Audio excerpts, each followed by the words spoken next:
Hello traders. सो हमने metro band को short कर रखा है और 250 क्वांटिटी शॉर्ट की हुई है और कुछ प्रॉफिट चल रहा है हमारा ओवरऑल 300 का और 450 का इसमें। और मेट्रो बैंड को देखते हैं तो मैं उसके सेटअप एक्सप्लेन करता हूँ सेटअप क्या है। अगर हम इसे डेली टाइम फ्रेम पे देखते हैं मेट्रो बैंड को, तो मेट्रो बैंड को अगर हम डेली टाइम फ्रेम पे देखते हैं तो ये इसका ऑल टाइम हाई था।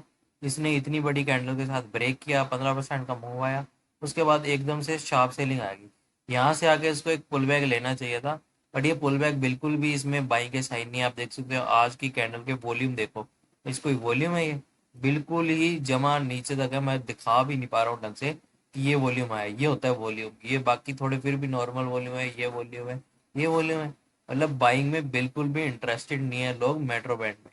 तो इसमें सेलिंग आएगी, काफी चांसेस है इसमें सेलिंग आएगी। तो अगर आप इसे 5 मिनट के टाइम फ्रेम पे देखते हैं तो ये एक इसकी आप देख सकते हो, ये जो बड़े टाइम फ्रेम पे मैंने मार्क कर रखी थी, ये हॉरिजॉन्टल लाइन, तो ये इसकी सपोर्ट थी। यहाँ से एक sharp buying I, sharp buying I, उसके बाद बाइंग बहुत ही और ज़्यादा शार्प आनी चाहिए थी।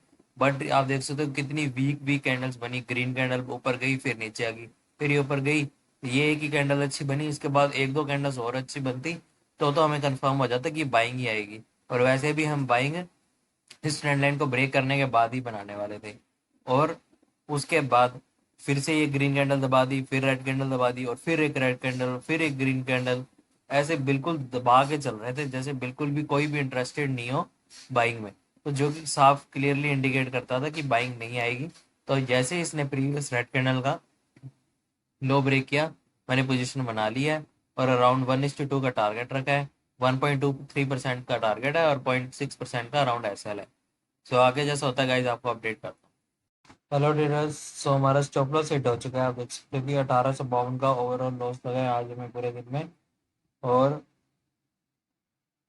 देख सकते हो कि कुछ पोजीशन बनाई थी हमने 1130 पे। अब मैं आपको ऑर्डर्स में दिखाता हूँ। ऑर्डर्स में आप देख सकते हो 1130 पे मैंने 250 शेयर स्केयर अप किए थे और इसमें पोजीशन बनाई थी। और ये अगर हम देखें, मैंने टारगेट यहाँ तक का रखा था, बस टारगेट से हल्का सा दूर होकर ये चला गया। मैंने सोचा था यहाँ तक तो आएगा ही, और एक सबका स्टॉप लॉस जिन्होंने यहाँ पे बाइंग की हुई उनका स्टॉप लॉस इस कैंडल में नीचे होगा तो उनको खाएगा और मोमेंटम आएगा। और इससे भी नीचे तक आएगा, तो मुझे लगा था कि यहाँ तक तो एटलीस्ट प्राइस आ ही सकता है। तो बट ये अगर हमने 1% का टारगेट रखा होता तो आज हमारा हिट हो जाता टारगेट और अच्छा खासा प्रॉफिट होता। बट इट्स ओके गाइज, अब लॉस लग गया तो लग गया। बस गलती ये रहेगी कि कुछ कैपिटल यहाँ जरूर बुक करनी चाहिए थी, बट मैंने टारगेट और स्टॉप लॉस लगा के छोड़ दिए थे और उसके बाद काफी टाइम बाद देखा तो और स्टॉप लॉस हिट हुआ बना। बट हमारा सेटअप बिल्कुल सही था कि जैसा मैंने आपको बताया कि बाइंग के कुछ खास साइंस दिख नहीं रहे थे। तो जैसे ही इसने पुल बैक लिया और अपनी रेड कैंडल बनाई, उसने कंटिन्यूटी आप देख सकते हो।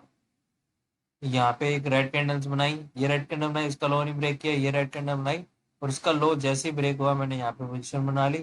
और इन कैंडल्स के ऊपर ये जो एक रिसेंट पुल बैक है उसके ऊपर अपना स्टॉप लॉस रख दिया। और आप देख सकते हो कि मैं हमेशा बोलता हूँ कि 1% का टारगेट रखेंगे, और 1% का मूव आया भी आपके सामने ही है। बट थोड़ा टारगेट बड़ा रख लिया और हमारा स्टॉप लॉस कर गया। It's okay guys, it is a part of game.